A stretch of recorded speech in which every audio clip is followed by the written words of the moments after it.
Selamat pagi Bapak Ibu Saudara yang dikasihi Tuhan, salam damai sejahtera untuk kita semua. Ini pagi judulnya Andreas membawa satu. Saudara-saudara ini juga seri dari kita satu kali lima. Bapak Ibu Saudara ya, Andreas membawa satu. Kita tahu kita sering didengungkan untuk satu kali lima. Nah, rupanya Andreas juga melakukan. Andreas juga mengerjakan visi itu, gitu ya, saudara-saudara ya. Andreas juga melakukannya. Nah, eh, tentu Bapak Ibu Saudara dan saya juga rindu membawa satu jiwa saudara-saudaraku dan eh, saya sudah melakukannya. Bapak Ibu Saudara ya, saya sudah melakukannya dan lebih dari satu.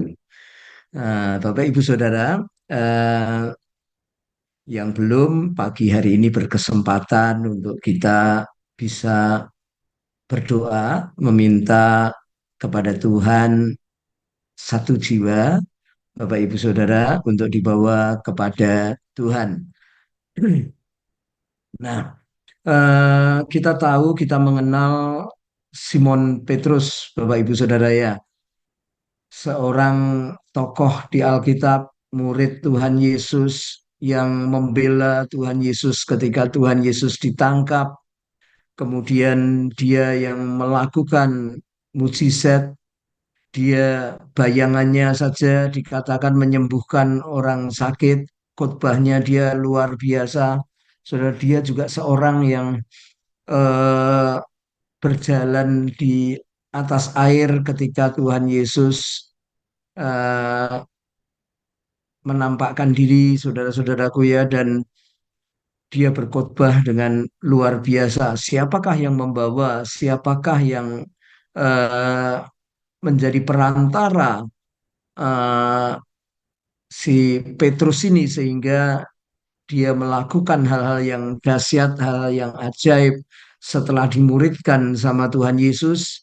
Jawabannya adalah Andreas, saudara-saudaraku. Andreaslah yang membawa Rasul Petrus yang juga menjadi soko guru di dalam jemaat. Jadi Andreas biasa-biasa saja, tetapi Simon Petrus diceritakan di kitab suci seorang murid yang membawa, yang melakukan perkara-perkara besar, Bapak Ibu Saudara. Dan siapakah yang membawa Simon Petrus ini? Ya, Alkitab tidak pernah melupakan, Alkitab juga mencatat dengan jelas, Alkitab juga, saudara-saudaraku, eh, menulis peristiwanya, saudara-saudaraku, adalah Andreas. Andreas, Bapak Ibu Saudaraku, namanya Andreas. Jadi kitab kehidupan mencatat siapa yang membawa satu jiwa itu. Kitab kehidupan menulis satu orang itu yang eh, membawa seorang yang melakukan perkara-perkara besar dan cinta Tuhan, dan bahkan cintanya itu dibuktikan kepada Tuhan Yesus, saudaraku, dan banyak jiwa-jiwa. Nah, eh, kita membaca ayat ini, Bapak Ibu Saudara ya, kita membaca ayat ini dan kita akan mengerti, saudara-saudaraku, hatinya Andreas, Bapak Ibu Saudaraku ya. Yohanes 1 ayat 41 mengatakan, Andreas mula-mula bertemu dengan Simon, saudaranya, dan ia berkata kepadanya, kami telah menemukan Mesias, artinya Kristus. Jadi yang pertama bertemu dengan Tuhan Yesus, pertama bertemu dengan kehidupan itu, pertama bertemu dengan sang pemurid, pertama bertemu dengan sang pelaku penebus dosa, sumber kehidupan, itu bukan Simon, tetapi Andreas. Ya, Bapak Ibu Saudaraku, Andreas lah saudaraku yang pertama mengalami Tuhan. Andreaslah yang pertama-tama dijamah Tuhan. Andreaslah yang pertama-tama, saudara-saudaraku, bertemu dengan Mesias, artinya Kristus, atau yang diurapi Tuhan, atau seseorang yang berkenan di hati Tuhan, seseorang yang mengemban amanat agung surga. Jadi pertama kali saudara-saudara, Andreaslah yang bertemu dengan Simon, saudara-saudaraku, Andreaslah yang bertemu dengan Tuhan Yesus. Ya, saudara-saudaraku, lalu Andreaslah yang memperkenalkan Yesus kepada Simon, Bapak Ibu Saudaraku. Dan Simon akhirnya menyerahkan hidup kepada Tuhan dan Simon dipakai Tuhan. Apakah Bapak Ibu Saudara rindu untuk dipakai Tuhan, membawa satu orang yang dipakai oleh Tuhan? Apakah Bapak Ibu Saudara rindu membawa satu jiwa yang dipakai oleh Tuhan sedemikian besar dan sedemikian dahsyat, melakukan ajaib-ajaib? Saudara-saudaraku, saya rindu, dan pagi hari ini mari kita, Bapak Ibu Saudaraku, berdoa untuk satu itu mengenal Tuhan dan dipakai oleh Tuhan. Bapak Ibu Saudaraku, dan melakukan perkara-perkara yang ajaib, melakukan perkara-perkara dahsyat. Nah, bagaimana caranya? Sangat mudah sekali, Bapak Ibu Saudara. Sangat mudah sekali. Yang pertama adalah kita sendiri punya kerinduan. Kita sendiri tahu, saudara, bahwa kita telah mengalami Tuhan. Kita bukan karena kata orang, kita karena memahami Tuhan Yesus itu. Kita sendiri terbakar oleh kasih Tuhan.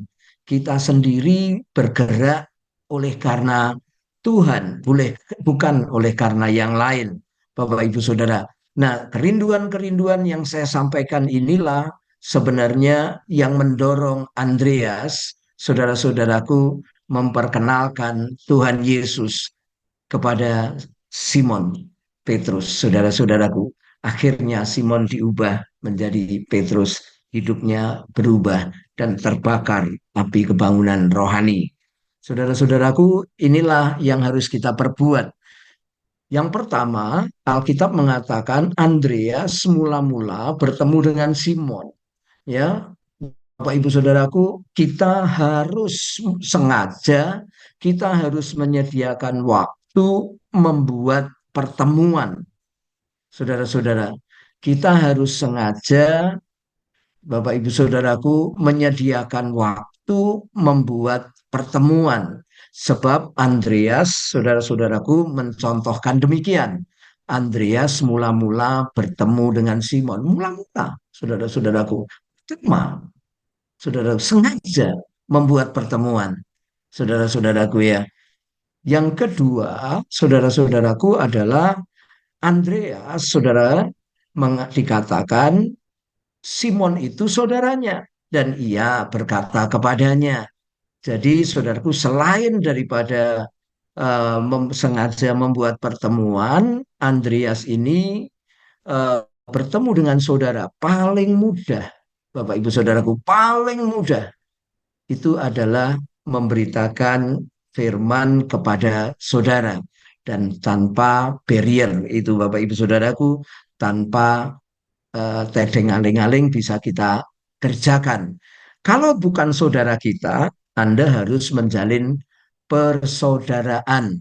Ya, saudara, di Jawa ini, saudara-saudaraku, ada satu kata golek sedulur, orang golek mungsuh. Ya, saudara-saudaraku, golek sedulur, orang golek mungsuh. Ya, jadi menjalin persaudaraan atau saudara kita. Sebab saudaraku Simon adalah saudara Andreas. Kalau bukan saudara, ya kita menjalin persaudaraan. Bukan menjalin pertemanan, saudaraku, menjalin nyedulur, Bapak Ibu Saudaraku. Nyedulur, maka Bapak Ibu Saudaraku, kita sebenarnya sedang menghancurkan barrier-barrier, penghalang-penghalang, kendala-kendala untuk kita menyampaikan kesaksian kita, Bapak Ibu Saudaraku.